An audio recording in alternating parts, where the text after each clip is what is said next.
Introduction to Euclid's geometry, class 9 chapter 5। इस chapter के अंदर सिर्फ हमारे पास एक ही एक्सरसाइज है और उस एक्सरसाइज के अंदर 7 क्वेश्चंस है। इंट्रोडक्शन पार्ट ऑलरेडी हम कर चुके हैं, आज हम एक्सरसाइज करेंगे। But before going to start, hello everyone, welcome back to maths by Neha Gupta. If you are new to this channel, please do subscribe and press the bell icon. चलिए first question से शुरू करते हैं। तो फर्स्ट क्वेश्चन है हमारे पास, which of the following statements are true and which are false, give reasons for your answers.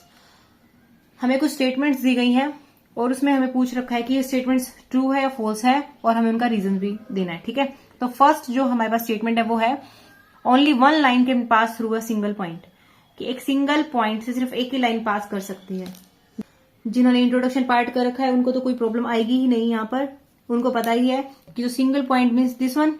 ठीक है, क्या इससे सिर्फ एक ही लाइन पास कर सकती है? नहीं ना, देखिए infinite number of lines pass कर सकती हैं। ठीक है, तो हमारे पास जो फर्स्ट स्टेटमेंट है वो क्या है? False, because infinite lines can pass through a single point. ठीक है, सेकेंड स्टेटमेंट है there are infinite number of lines which pass through two distinct points. Distinct means different, कह रहे कि टू डिस्टिंक्ट पॉइंट से, टू अलग अलग point से बहुत सारी लाइंस पास कर सकती हैं। देखिए कर ही नहीं सकती, एक ही लाइन पास कर सकती है टू डिस्टिंक्ट पॉइंट से, तो है ना।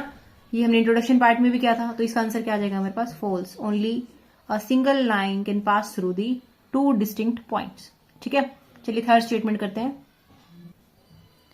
थर्ड पार्ट है a terminated line can be produced indefinitely on both the sides. एक टर्मिनेटेड लाइन जो होती है वो आप प्रोड्यूस कर सकते हो इनडेफिनेटली बोथ साइड्स, मीन्स दोनों तरफ। तो देखिए टर्मिनेटेड लाइन है ना ये, यस, इसको हम प्रोड्यूस कर तो सकते हैं बोथ साइड्स इनडेफिनेटली। ठीक है, तो इसका आंसर क्या आ जाएगा? ट्रू। फोर्थ देखिए, if two circles are equal then their radii are equal. अगर टू सर्कल्स इक्वल है तो उनकी रेडियाई इक्वल होंगी। सर्कल इक्वल है मीन्स कोइंसाइड करते हैं। ठीक है, देखिए जैसे कोई एक सर्कल है हमारे पास, ठीक है, अब ये इक्वल सर्कल है, ठीक है, और इक्वल है तो मतलब कोइंसाइड करते हैं मीन्स अगर इसको उठाकर हम इसके ऊपर रख देते तो इसको पूरा कवर अप कर लेगा। ठीक है, तो अगर ऐसा हो जाता है तो ऑफकोर्स ये बात है ना, रेडियाई अगर इनकी इक्वल होगी तभी तो एक दूसरे को पूरा कवर अप कर पाएंगे। ठीक है, तो अगर टू सर्कल्स इक्वल हैं तो सिर्फ उनकी रेडियाई ही नहीं, उनका सर्कमफ्रेंस, उनका एरिया, सब कुछ इक्वल हो जाता है। ठीक है, तो ये जो स्टेटमेंट है हमारे पास, ये भी क्या आ जाएगी? True statement. ठीक है, देखिए fifth part and the last part of this question is in figure if A B is equal to P Q and P Q is equal to X Y then A B is equal to X Y.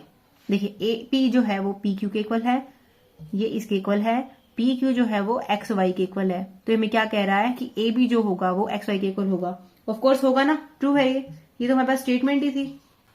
क्या statement थी हमारे पास? Things which are equal to the same thing are equal to one another. ठीक है, चलिए मिलते हैं next video में नेक्स्ट क्वेश्चन के साथ। Take care and bye bye.